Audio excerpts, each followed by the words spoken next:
सो भाई, इस वीडियो के अंदर मैं बात करने वाला हूँ।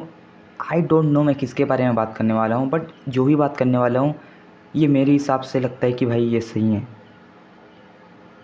कि ये जो टाइम होता है ना भाई, 20 साल से पहले का आपका, अब जो बंदा 20 साल से आगे हो चुका है उसकी बात नहीं कर रहा हूँ, बट जो इस ईयर होता है, मतलब 20 साल से पहले के जो ईयर्स होता है, जैसे कि मैं भी 18 साल का हूँ एंड मेरे को पता नहीं कि मेरा जो साल है वो कितना ज़्यादा, मतलब भाई पता ही नहीं चला मैं कब 18 साल का हो गया।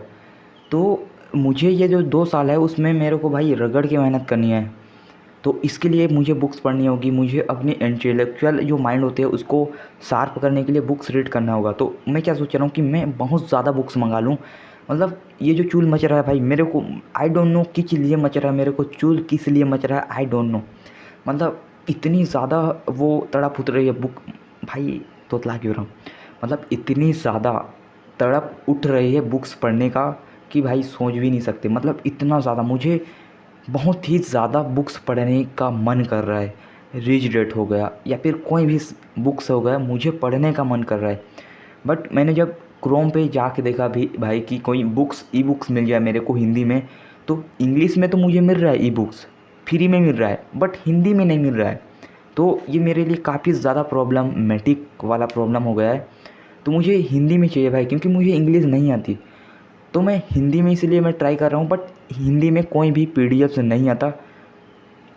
तो इसीलिए मैं उसको डाउनलोड करने की ट्राई कर रहा हूँ, बट नहीं हो रहा। इसलिए मैं सोच रहा हूँ कि भाई मैं बुक्स रीड करने के लिए इन्वेस्ट करूँ, बुक्स ऑर्डर्स करूँ और उसको पढूँ भी। नो मैटर्स कि भाई कितने ज़्यादा पैसे खर्चे होगा, फ़र्क नहीं पड़ता भाई। अगर आप 10,000 भी लॉस कर, मतलब अगर उतने का आप लोग अगर पुस्तक मंगा लेते हो तो नो रिग्रेट, क्योंकि वो एक ज्ञान है भाई, कि वो ज्ञान रहेगा, वो ज्ञान का आप उपयोग कर सकते हो। कोई बंदा उसके लिए ऐसे कह सकते हैं कि कोई गाली नहीं देने वाला है पुस्तक को, अगर आप लोग पढ़ते हो या फिर नहीं पढ़ते हो। मतलब माई पर्सपेक्टिव है कि भाई मुझे ऐसा लगता था कि मैं बुक्स मंगा रहा हूँ तो ये फालतू जाएगा एंड ये फालतू इन्वेस्टमेंट है, बट ये नहीं होने वाला, ये आपकी रियल इन्वेस्टमेंट है। एंड इसकी मतलब यही टॉपिक पे मैंने पहले भी बात किया है, बट मुझे लगा कि भाई ये टॉपिक्स को कवर करना चाहिए। एंड सेकंड कि आई रियलाइज़ कि जितने भी सारे लोग जो कि बुक्स पढ़ते हैं, ये तो मैंने काफ़ी ज़्यादा बोल दिया। तो अब हम लोग बात करते हैं जो सबसे ज़्यादा इम्पोर्टेंट वाली पॉइंट है। क्या बोलूँ भाई, ये वीडियोस मैं इसलिए बना रहा हूँ क्योंकि मेरे को अपनी जो कम्युनिकेशन स्किल है उसको इम्प्रूव करनी है। मैंने अपना वीडियोस देखा एंड उसमें काफ़ी सारे कमियां देखी है। जो सबसे पहली कमी इसकी तोतलाने वाला, कि एक ही वर्ड को बार बार बोलने वाला, ये गलती मेरे को बार बार नहीं करना है। एंड मैं जब वैसे बोलता हूँ तो अब जब मैं अभी बोल रहा हूँ तो मैं अपने आप को इमेजिन कर रहा हूँ कि भाई मैं जो बोल रहा हूँ ना वो एक बंदा है जिसकी मैं कॉपी कर रहा हूँ। एंड नहीं पता वो कौन सा बंदा है, बट मैं उसके स्टाइल में बोलने की ट्राई कर रहा हूँ, इसलिए मैं इतनी क्लियर तरीके से बोल पा रहा हूँ। एंड मैं उसको एकदम सेम टू सेम कॉपी किया हूँ, इसलिए मैं इस तरीके से बोल पा रहा हूँ। आई डोंट नो, जब मैंने अपनी कम्युनिकेशन वीडियोस देखी तो मुझे पता चला कि मेरी जो कम्युनिकेशन स्किल एकदम रोबोटिक टाइप का है। मैं एकदम ही रोबोट टाइप के बोलता हूँ एंड मेरे जो बोलने की स्टाइल होती है उसमें थोड़ा भी इमोशन नहीं होता। तो इसलिए मैं अपने जो कम्युनिकेशन स्किल है उस पर थोड़ा सा इमोशन डालने की ट्राई करूँगा, थोड़ा सा ऐसा कम्युनिकेट करने की ट्राई करूँगा कि फील करके कम्युनिकेट करूँ भाई। तो this video for my journaling, जो कि हम लिखते हैं, तो उसी को मैं अब वीडियो के फॉर्म में आपको बता रहा हूँ कि मैंने ऐसा क्या क्या किया हूँ एंड मेरे को क्या क्या करना चाहिए जिससे मेरी लाइफ ट्रांसफॉर्मेशन हो 2025 में एंड मैं ग्रो हूँ। एंड लोगों को दिखना चाहिए, नहीं भी दिखे तो कोई फ़र्क नहीं पड़ता, बट खुद को दिखना चाहिए कि हाँ भाई मैं ग्रो हो रहा हूँ। मेरे अंदर सेल्फ कॉन्फिडेंस बिल्ड होनी चाहिए, मेरे अंदर सेल्फ रिस्पेक्ट बिल्ड होनी चाहिए, मेरे अंदर सेल्फ डिसिप्लिन बिल्ड होनी चाहिए।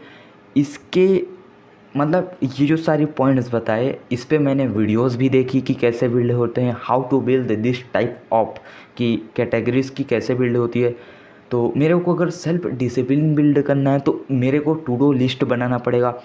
6 मंथ का मैं अगर कोई बना लिया कि भाई 6 मंथ में मुझे ये चीज़ करनी है, वर्कआउट करनी है। मेरे हिसाब से जो 6 मंथ के लिए अगर कोई भी बंदा जीरो से स्टार्ट करके वो एक एज अपने अंदर बेस्ट वर्जन बनना चाहता है, तो मेरे हिसाब से होगी कि वही भाई 6 मंथ में अगर आपको कोई ग्रोथ चाहिए अपने लाइफ में, तो सबसे पहले आपको तो ये करना चाहिए कि 6 मंथ का अगर आप लोग टारगेट बनाते हो, तो मेरे माइंडसेट कुछ ऐसा था कि मैं 6 मंथ में पहला मंथ में जो करूँगा वही दूसरे मंथ में करूँगा, एंड वही तीसरे मंथ में करूँगा, एंड वही 6 मंथ तक वही करूँगा। बट मैंने कुछ वीडियोस देखी इसके एडवाइस पे कि अगर आप लोग 6 मंथ का एज अ चैलेंज बनाते हो, तो आपको किस तरीके से आपको अपने हैबिट्स को डालना पड़ेगा। तो सबसे फर्स्ट मंथ में एकदम जीरो से स्टार्ट करो। पहला जो मंथ रहेगा वो सिर्फ और सिर्फ मोमेंटम बिल्ड करने के लिए होनी चाहिए। थोड़ा सा मतलब मोमेंटम बिल्ड हो कि आप वर्कआउट भी कर सको, जो जो आप हैबिट्स अपने अंदर डेवलप करना चाहते हो।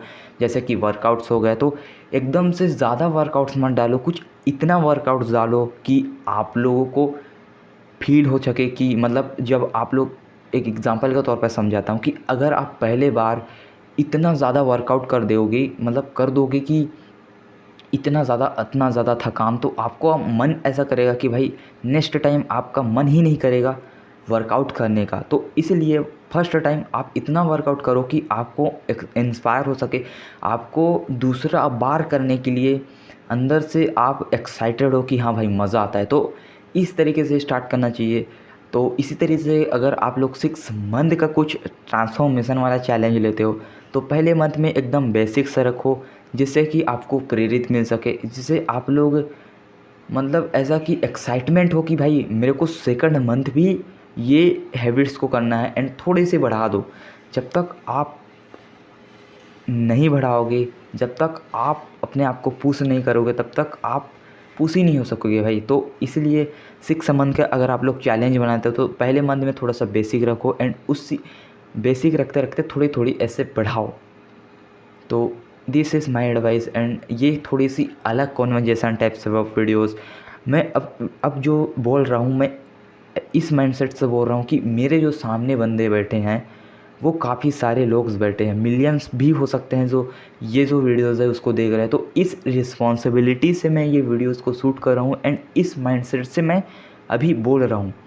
तो आपका माइंडसेट भी कुछ ऐसे होना चाहिए। अगर आप कन्वर्जेसन करना चाहते हो, आप कंटेंट क्रिएट करना चाहते हो, आप अच्छे कन्वर्जेसन, अच्छा कम्युनिकेशन करना चाहते हो, तो आपको ऐसा रियलाइज़ करना होगा, आपको ऐसा इमेजिन करना होगा कि सामने जो बंदे मेरे बैठे हैं, जो वीडियोस अपने मोबाइल्स फ़ोन में जो ये जो स्क्रीन है, ये जो बंदा बोल रहा है उसको देख रहा है।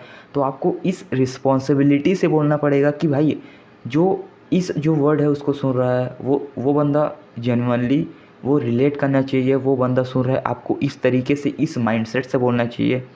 एंड ये वीडियोस मैंने कुछ भी मतलब इसीलिए बना रहा हूँ ताकि मैं इस माइंडसेट से बोल सकूँ कि सामने जो बंदा बैठा है वो आगे बढ़ रहा है, या फिर सामने करोड़ों बंदे बैठे हैं जो कि ये वीडियोस को देख रहा है अपने मोबाइल्स के थ्रू।